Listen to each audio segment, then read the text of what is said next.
అందరికీ praise the lord. ఒక తండ్రికి ఇద్దరు కుమారులు ఉన్నారు.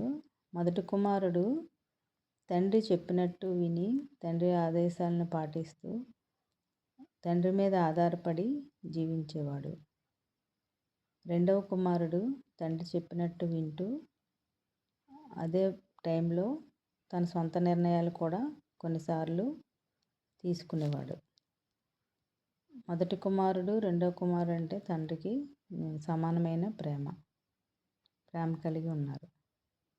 మరి అటువలే మరి మనము దేవుని బిడ్డలము కదండి. రక్షింపబడిన వారము, దేవుని బిడ్డలము, దేవునికి వారసులము.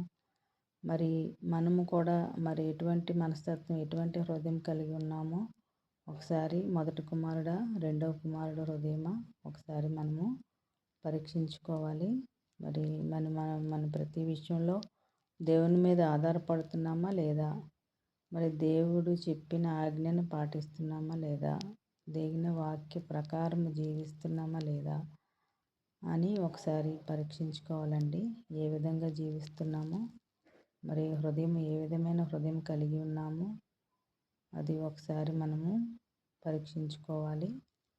మరి రెండవ కుమారుని వలె మరి సొంత నిర్ణయాలు తీసుకోకుండా, మరి వేషధారణ మనస్తత్వం కలగకుండా, దేవుని వాక్యం వింటున్నట్టు ఉండి మరలా మన సొంత నిర్ణయాల మీద జీవించకుండా మరి మనం ఒకసారి పరీక్షించుకోవాలి. జీవిస్తున్నామేమో ఒకసారి చూసుకోవాలి.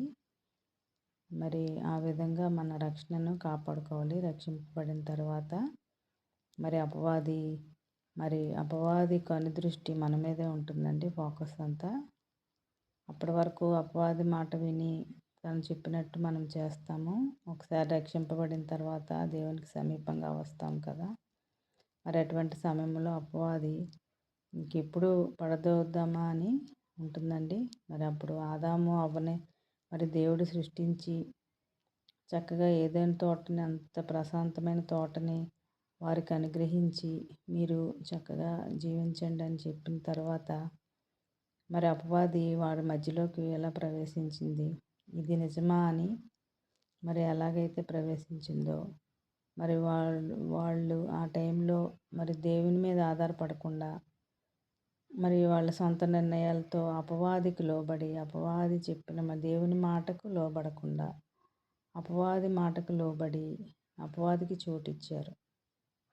మరి అందువలన వారు మరి ఏదైనా తోట ప్రశాంతమైన మరి ఆ తోటని నుంచి వెలివేయబడ్డారు. మరి గచ్చ పొదలు మొలిచే ప్లేస్కి తరిమివేయబడ్డారు. దాని మీద కష్టపడి సంపాదన చేసుకోలాగిన దేవుడు మరి శపించారు. అపవాదికి చోటు ఇవ్వడం ద్వారాగా మరి వాళ్ళ నిత్య జీవాన్ని త్రోసివేయబడ్డారు. నిత్య జీవాన్ని నుంచి త్రోసివేయబడ్డారు. మరి అటువలే మనం కూడా మరలా మన యేసుక్రీస్తు రక్తం ద్వారాగా మరలా నూతన సృష్టి, మరి మరలా మనల్ని జన్మింపచేశారు, మనల్ని తయారు చేశారు. మన రక్షణ ద్వారాగా నూతన బిడ్డలుగా, నూతన సృష్టిగా మనల్ని తయారు చేశారు. మరి మనము ఆ ఎక్స్పీరియన్స్ మరి మనం ముందు జరిగిన పాఠం ద్వారా ఆదాము హవ్వల జీవితంలో జరిగిన పాఠాన్ని మనము ఎక్స్పీరియన్స్గా తీసుకుని మరి వారు అపవాదికి లోబడినట్టు మనం లోబడకుండా మరి అపవాది మన దగ్గరికి వచ్చినప్పుడు మనం వెంటనే దేవుడి మీద ఆధారపడితే దేవుడు మనకి అపవాదిని ఎదిరించే శక్తిని, బలాన్ని దేవుడు మనకు దయచేస్తారు.